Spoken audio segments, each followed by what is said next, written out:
Estamos en esta ocasión para platicar sobre el texto Bahía Blanca, perdón, de Martín Cohan. Martín, muchas gracias por esta entrevista. Gracias a vos. Martín, ¿qué tanto de Mario Novoa es Martín Cohan?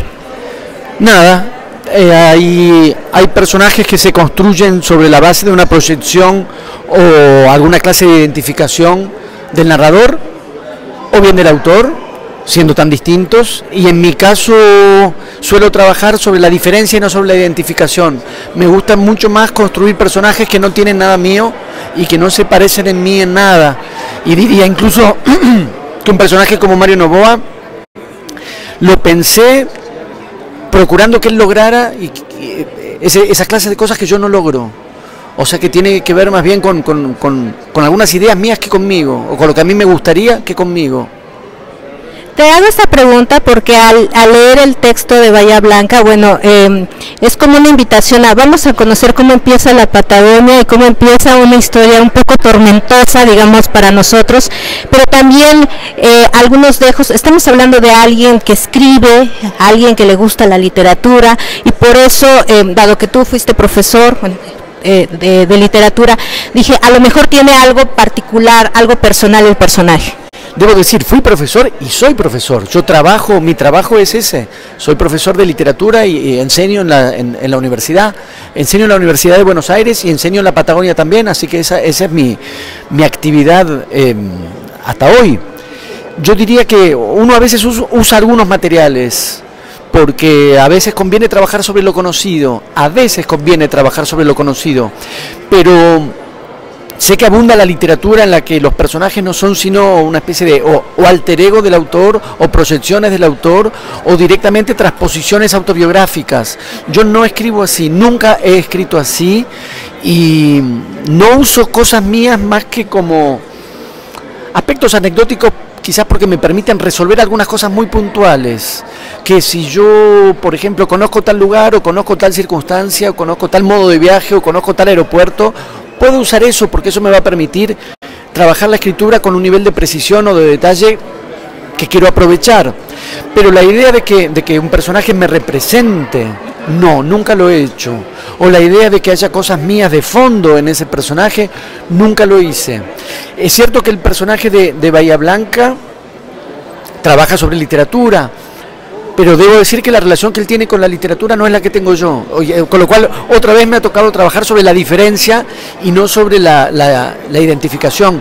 Y precisamente ponerlo en relación con la literatura, podría haber hecho un personaje que se dedicara a cualquier otra cosa, pero ponerlo en relación con la literatura es lo que me permitió marcar justamente la diferencia. Yo a Mario Novoa lo pensé y lo puse más que nada como una especie de esa condición de, me atrevo a decir, de burócrata de la literatura, en la que a veces se puede llegar a caer cuando alguien ha quedado muy tragado por los mecanismos institucionales de la presentación de proyectos y de informes y los papeleos administrativos, y uno a veces termina casi como un funcionario de la literatura.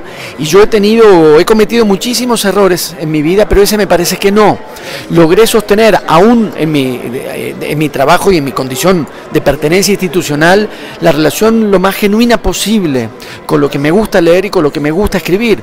Fíjate que Novoa se pasa un mes sin leer. El mes que toma la primera parte de la novela, ese diario que ocupa la primera parte de la novela, que es la primera aventura, digamos así, de Mario Novoa en la ciudad de Bahía Blanca, él lo pasa sin leer. Y yo nunca he pasado un solo día sin leer, y no sería capaz de pasar un día sin leer, porque empiezo a tener como una sensación de falta y una necesidad que concretamente nunca me ha pasado de despejar. Nunca despejaría un mes sin leer. Yo creo que lo que sería, porque me gusta demasiado, porque lo necesito demasiado, porque me estabiliza, porque me da placer, no podría hacer lo que ha hecho Mario Novoa, ni querría. Martín, al leer, confieso, yo leí 2 veces la novela porque hasta la segunda, tal vez mi sistema de lectura es muy básico, pero hasta la segunda me di cuenta que había 2 historias, y creo que eso es una gran lección para todos aquellos que intentan empezar con esta aventura de la escritura. ¿Cómo se hace esto para que se resulte tan complejo? No lo sé, podría responder mejor a propósito de libros ajenos, en el sentido que yo creo que los saberes que uno pueda llegar a tener o las destrezas que uno pueda llegar a tener como escritor no provienen de otro lado que del tipo de lecturas que ha sabido hacer. Y como también soy crítico literario y como soy profesor, tengo un entrenamiento sin dudas para ese tipo de lectura atenta. Yo diría la condición del que no va a leer sin preguntarse cómo está hecho eso que está leyendo. En ese sentido yo diría, me halaga muchísimo que digas que lo leíste 2 veces, no por la duplicación en sí, sino porque yo aprecio la literatura que nos obliga a volver atrás, a detenernos, a desmenuzar, y digamos el tipo de complejidad que requiere que el lector ponga mucho de sí. Sé que hay otro tipo de literatura que no es la que me atrae ni a la hora de escribir ni a la hora de leer. Hay un tipo de literatura que tiende más bien a resolverle todo al lector, que el lector no tenga problemas al leer, que el camino quede allanado, que el propio libro y la propia narración sea casi como una guía explícita de por dónde hay que ir y qué es lo que hay que entender. Y generalmente esos libros permiten una lectura, no solo una sola lectura, sino una lectura de un tirón, una lectura rápida, que para mí siempre ha sido una especie de elogio muy equívoco para un escritor. Cuando alguien se dice, devoré tu libro en 1 hora, yo no sé en qué sentido eso sería exactamente un halago. Para mí no lo es, porque si un libro se lee en 1 hora, casi me atrevo a decir, yo no escucho en eso otra cosa que el señalamiento de que ese libro no nos ha hecho detener, no nos ha hecho volver atrás, no nos obligó a parar. Como lector me gustan los libros que me plantean desafíos, que son libros complejos, que son libros que no puedo leer de un tirón, que son libros que puedo necesitar releer, que necesito volver atrás porque digo, no, esto, ¿qué pasa con esto? Claro que había esto otro, y tengo que retroceder y armar. Yo creo que la verdadera consideración, la verdadera generosidad con el lector es plantearle estas exigencias, y que esa otra literatura tan amena y tan sencilla, la que lo allana todo y lo resuelve todo, se presenta como una literatura considerada con el lector, pero en verdad lo está menospreciando mucho, al no requerirle ningún esfuerzo de lectura, que supone que no está en condiciones de hacerlo. Y yo siempre presupongo a un lector que siempre sí está en condiciones y en disposición de hacerlo. Y fíjate que ahora que te estoy escuchando, tenía yo planteada esta pregunta, es un tanto personal, pero ¿qué libros están en el librero de Martín Cohen a la hora de ver Bahía Blanca? Te digo, me quedó la sensación, ¿qué libros son las referencias de Martín Cohen? En este libro en particular, porque la verdad es que uno lee mucho, yo leo mucho porque me gusta mucho y porque tengo ya unos años encima, y las influencias y las marcas son muchas, y puede empezar más o menos en distintos momentos, esa es la verdad. Creo que Bahía Blanca, y sobre todo la primera parte de Bahía Blanca, está fuertemente escrita bajo el impacto de la lectura de Mario Lebrero, el escritor uruguayo que he estado leyendo mucho en estos años.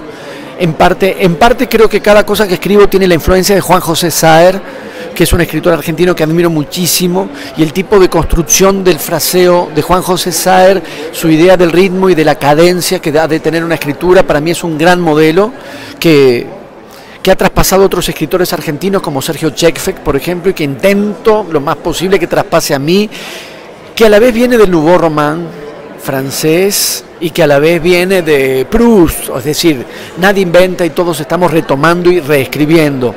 Pero en Bahía Blanca en particular hay en algunos libros de Mario Lebrero, fundamentalmente la novela luminosa, y antes de la novela luminosa El discurso vacío, que están construidos con esta figuración de un diario que recoge una minucia cotidiana más bien vacía y que tiene un efecto de desolación muy grande, porque no es lo mismo presentar a un personaje de vida desolada o enunciar la desolación de esa vida que proceder literariamente al registro cotidiano de esa desolación y de esa condición de perdido que mi personaje también tiene. Así que esas lecturas fueron claves para mí. En especial tu protagonista creo que refleja una generación que sufrió tanto los cambios, las dictaduras, tanto en Chile como en Argentina, los cambios políticos, en especial, bueno, yo estudié Relaciones Internacionales y la cuestión de ciencia política es la que más me atrae, y creo que eso es lo que también me dejó tu libro, el ver cómo hay una generación que ha quedado influida por estas coyunturas históricas. ¿Tú qué piensas de lo que ha sucedido? Es decir, tú ya tienes textos anteriores donde haces referencia directa a esto, pero ¿qué ha sucedido con la literatura, la historia y la política, en especial en esta región de América Latina? Mira, hay cosas que yo diría han sucedido y siguen sucediendo, y para mí la literatura es una referencia fundamental, porque el tipo de elaboración y el tipo de representación que la literatura hace de los hechos históricos y de los procesos políticos tiene para mí siempre una cualidad diferencial. En gran medida justamente porque no guarda una relación directa en términos de escritura-acontecimiento. No tiene el pacto de veracidad y de constatabilidad que puede tener el testimonio, que puede tener la memoria histórica, que puede tener la historia, que puede tener el documento.